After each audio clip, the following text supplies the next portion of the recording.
पूरे मुल्क के जो हालात हैं उसको हमको समझना होगा और अपनी सारी चीज भुला करके एक संगठन, एक नेता, एक पार्टी को पकड़ना होगा। एक एक वोट की कीमत है, कभी बटने का काम मत करिए। मैं विनती करता हूँ आप लोगों से, आप बटेंगे तो आपकी अहमियत खत्म हो जाएगी, आपकी इज्जत, आपका सम्मान वो एक मुट्ठी बंद करने में है, मुट्ठी खोलने में नहीं। हमारे राष्ट्रीय अध्यक्ष बिजली विभाग से आप तक अभी तक कोई विपक्ष खड़ा करके 1 करोड़ 21 लाख रुपया लाया? आप लोग बताइए, कोई लाया हो? बता दीजिए, अभी इतिहास रहा हो तो। के लिए अगर जाता है तो उन्होंने इनकार किया हो। माइनॉरिटी की जहाँ तक बात है, जितने लोगों के इलाज के पैसे के लिए विधायक जी से कहा गया, क्या कोई कह सकता है विधायक जी ने मना कर दिया कि हम नहीं गिरा पाएंगे? मुझे तो दूसरे जिले के भी, इलाहाबाद जिले के भी एक इलाज के पैसे के लिए हमने नाम दिया था, उन्होंने उसको भी कराया। जिला बदला हुआ था, वहाँ के विधायक भी नहीं।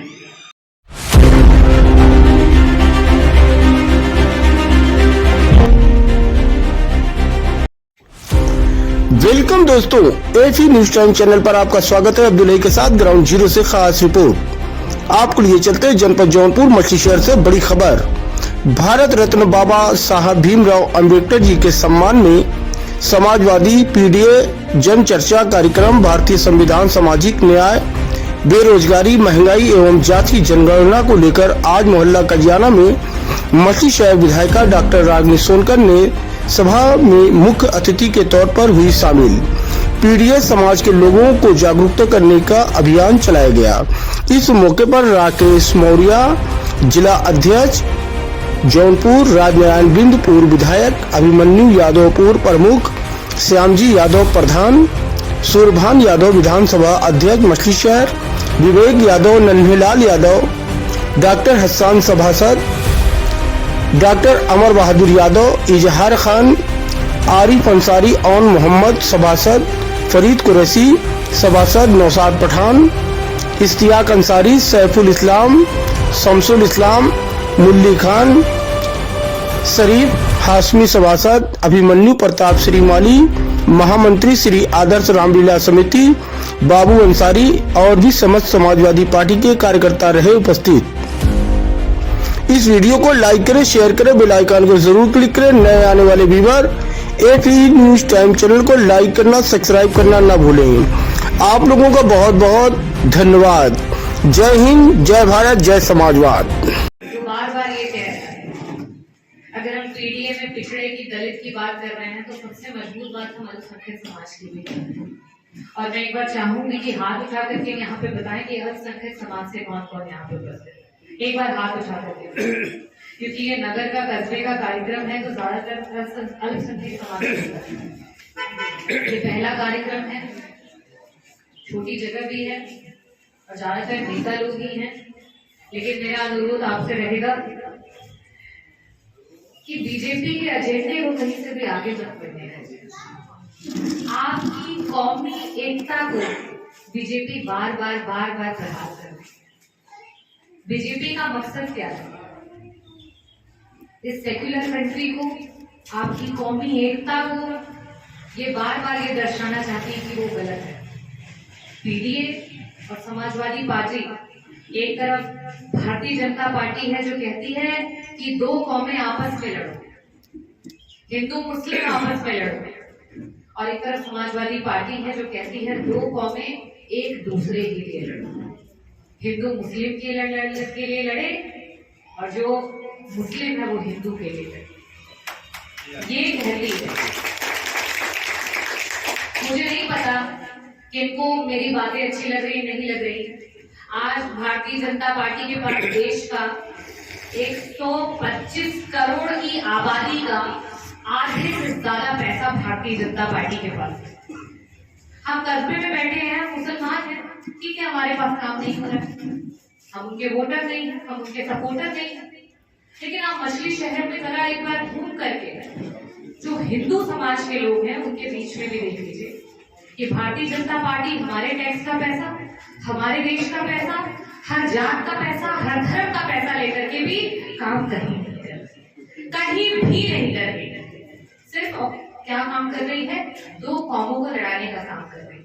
जब इतना बड़ा बजट लेकर के, पूरे देश का पैसा लेकर के वो संतुष्ट नहीं कर पा रहे हैं, तो एक मैं मामूली सी विपक्ष की छोटी सी विधायक जो पहली बार बन करके आई हूँ, मैं नहीं चाहती कि मैं किसी को संतुष्ट कर सकती हूँ कि नहीं कर सकती हूँ। और मैं एक चीज ये भी बता दूं, मेरे संतुष्ट न करने का कारण मैं नहीं हूँ।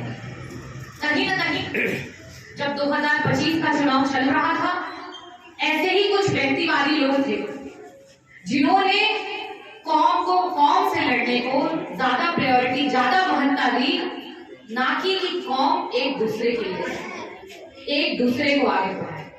और इसी वजह से विभिन्न विधानसभाओं में कहीं मात्र 50 वोट, कहीं 100 वोट, कहीं 150 वोट, कहीं 500 वोट, और आप सरकार नहीं बना पाए। और उसका खामियाजा कौन भुगत रहा है? मैं भी भुगत रही हूँ और आप भी भुगत रही हैं।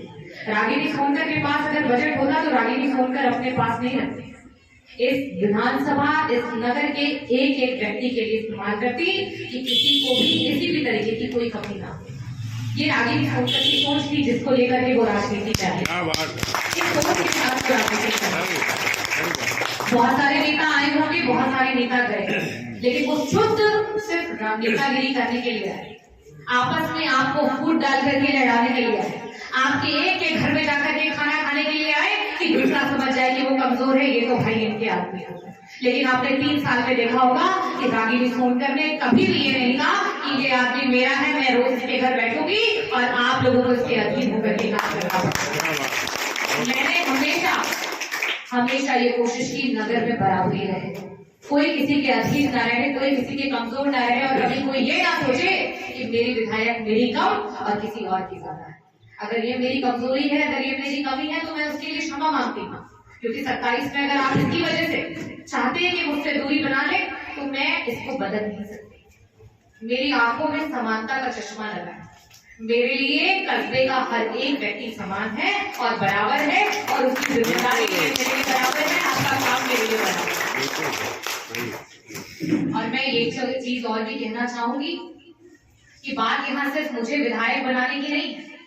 विधायक तो मैं इस बार बनी ही थी, लेकिन हर बार अफसोस होता है कि अपने वोटर होने के बाद, अपने सपोर्टर होने के बाद, और आपको पता भी है कि अगर आप नहीं जीतते तो आपके किचन में खाना क्या बन रहा है उस पर भी 4 लोगों की तरह नजर रहती है।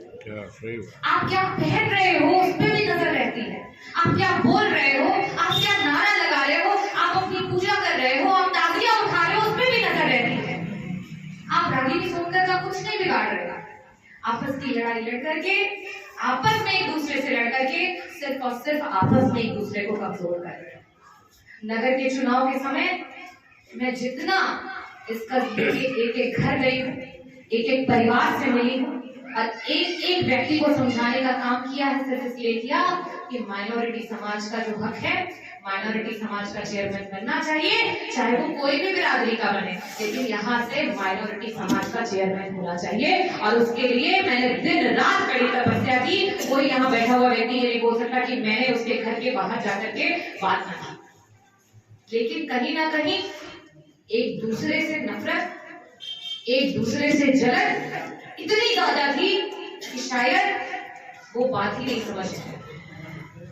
मेरा सिर्फ अनुरोध आपसे ये है कि आपस में लड़ोगे तो कुछ निष्कर्ष नहीं निकलेगा। आज रागिनी सोनकर आई है, आवाज उठा रही है। जुलाई 2024 में सदन में आवाज उठाई थी कि मछली शहर विधानसभा के अधिकारियों के खिलाफ, बिजली अधिकारियों के खिलाफ कार्रवाई हो। 2 उपकेंद्रों की मांग की थी। मोंटी कार्लो जो बिजली के तारों को बदल रही है और पूरे विधानसभा में, पूरे उत्तर प्रदेश में काम कर रही है, उसके खिलाफ कार्रवाई की मांग की। मात्र इकलौती विधायक जिसने जुलाई 2024 में, और उसके बाद आपके यहाँ आप लोग खुद पता करा दें, 2 एक्सीएम सस्पेंड हो चुके हैं बिजली के, और साथ ही साथ 2 उपकेंद्रों में से 1 उपकेंद्र आपके यहाँ बनने जा रहा है। तो आपको अगर ये लगता हो कि सिर्फ सत्ता शासन की मजबूत होती है, सत्ता के अधीन होकर के ही व्यक्ति रह सकता है, तो आप ये भूल जाते हैं कि सिक्के के 2 पहलू होते हैं। सिक्का हमेशा 2 तरफ से चलता है, तराजू के भी 2 भाग होते हैं, और कोई भी एक भाग हटा दो सब कुछ खत्म होता है। बाबा भीमराव अम्बेडकर जी ने संविधान बनाया, वो संविधान मात्र हिंदुओं के लिए, मात्र दलितों के लिए नहीं बनाया, वो इस देश के हर एक नागरिक के लिए है। माइनॉरिटी को भी उतना ही अधिकार है वोट करने का, उतना ही अधिकार है अपने हिसाब से जीने का, लेकिन निर्णय आप हैं। क्योंकि जिस तरीके से सेंट्रल की सरकार बार बार आ रही है, जिस तरीके से प्रदेश में एक अंदरूनी लहर चल रही है, जिस तरीके से सांप्रदायिक हिंसा को बढ़ाया जा रहा है और उसमें आपको सामने किया जा रहा है कि आप चेहरा हो सांप्रदायिक हिंसा का, इसको सिर्फ आप तोड़ सकते हैं। और उसको लड़ाई से, नफरत से नहीं तोड़ा जा सकता, उसको विश्वास से और एकता से तोड़ा जा सकता है। आपके तो मजहब में ही बताया जाता है कि आपको एक रहना, एक थाली में खाना, कोई बड़ा से बड़ा त्योहार क्यों ना, लेकिन हम एक साथ बैठ करके खाते हैं। तो वो मजहब कैसे लड़ाई कर सकता है, वो मजहब कैसे एकता के विरुद्ध लड़ सकता है। तो मेरा आज पीडीए में क्योंकि सभी नेता है, तो पीडीए के बारे में बहुत भाषण नहीं दूंगी, सिर्फ कस्बे के बारे में ये बताऊंगी कि अब अगला जो चुनाव कस्बे का होगा उसमें अब जो चुनाव है हर एक अल्पसंख्यक समाज के अपने सम्मान का है, इसको जान लीजिए। अब कौन व्यक्तिवादी होकर के इधर उधर चला जाएगा, तो उसकी वजह से जो 2022 में हुआ कि आज लोग कह रहे हैं विधायक जी लाइट यहाँ नहीं लगी, रोड यहाँ नहीं बनी, तार यहाँ नहीं खींची, मैं झूठे वादे नहीं करती, सफेद कोट पहन करके आई हूँ, फिर राजनीति में घुसी, काली करतूतें नहीं करेंगे। तो इसीलिए लोग कहते हैं विधायक जी आप अच्छा बोला करिए, सबको बोल दिया करिए, सब काम हो जाएगा। मैंने कहा झूठ बोलने ही नहीं आता झूठ बोलने, लोगों को आदत पड़ी है झूठ वाले नेता की। हाँ भैया आपका काम हो जाएगा, जितना मेरी औकात में, जितना मेरे बस में रहेगा उतना आपके लिए लड़ूंगी और उतना काम करूंगी, लेकिन बाकी का सारा काम आपको करना है। 27 में जो नगर से मुझे वोट मिला था उससे डबल नंबर में आपको 27 में वोट दिलाना है और राष्ट्रीय अध्यक्ष जी को मुख्यमंत्री। ये सिर्फ राष्ट्रीय अध्यक्ष जी के लिए, मेरे लिए नहीं बोल रही, मैंने देखा है। मैं जब जाती हूँ माइनॉरिटी समाज के महिलाओं के बीच, मैं जाती हूँ जब माइनॉरिटी समाज के बच्चों के बीच में, युवाओं के बीच में, पुरुषों के बीच में, मैं महसूस कर सकती हूँ उनका दर्द, मैं महसूस कर सकती हूँ उनका कष्ट, मैं महसूस कर सकती हूँ कि वो किस दौर से गुजर रहे हैं। आपने बहुत सारे युवा होंगे, शायद आपने कांग्रेस की सरकार को नहीं देखा होगा, आपने नेताजी की सरकार को नहीं देखा होगा, लेकिन कभी बुजुर्गों के साथ बैठिएगा करते, तब आपको एहसास होगा कि एक समय था जब हिंदू और मुस्लिम को आपस में लड़ाया नहीं जाता, बराबर का सम्मान दिया जाता, ईद को उतनी ही खुशी से मनाया जाता था जिस तरीके से बाकी त्योहारों को मनाया जाता। लेकिन आज कहीं ना कहीं हिंदुत्व के नाम पे एक पर्टिकुलर समाज को बार बार कटघरे में लाकर के खड़ा किया जाए। अब ये आपकी जिम्मेदारी है कि आप आगे आने वाले समय में कटघरे में खड़ा होना चाहते हैं कि वापस अपने पुराने दौर में और अपने आत्मसम्मान को वापस पाना चाहते हैं। मैं आपके साथ खड़ी हूँ, मैं हमेशा खड़ी रहूंगी, झूठे वादों के साथ नहीं खड़ी रहूंगी, सच्चे हौसले के साथ खड़ी रहूंगी। मैं आपका काम विभिन्न कार्यक्रम पीडीए के चल रहे हैं, इसके तहत जितने भी सम्मानित नगर के नेतागण हैं, आप लोग आपस में बैठक कर लें, अपना ईगो थोड़ा सा हटा दें, क्योंकि अब चेयरमैन का चुनाव समय है। अगर 27 नहीं जीत पाए तो चेयरमैन तो बहुत दूर की बात है, वो तो फिर खत्म ही हो जाएगा। और ऐसा भी हो सकता है वन नेशन वन इलेक्शन की बात करते करते कहीं ऐसा ना हो कि समीकरण कुछ ऐसे बदल दिए जाएं या कुछ इस तरीके के चेंजेस कर दिए जाएं कि विधानसभाओं में जो गणना है वो आपके जाति के विपरीत हो जाए, आपके रिलेशन के विपरीत हो जाए, कि आप अपने समाज का या अपने अल्पसंख्यक समाज का कोई व्यक्ति भविष्य में ना ही ना पाए। तो इतनी देरी के लिए इंतजार नहीं करिए, अभी से संयुक्त हो जाइए, एकजुट हो जाइए, आपस में नहीं लड़िए, एक दूसरे के साथ, एक दूसरे के लिए। इन चंद शब्दों के साथ जय भीम, जय भारत। बहुत बहुत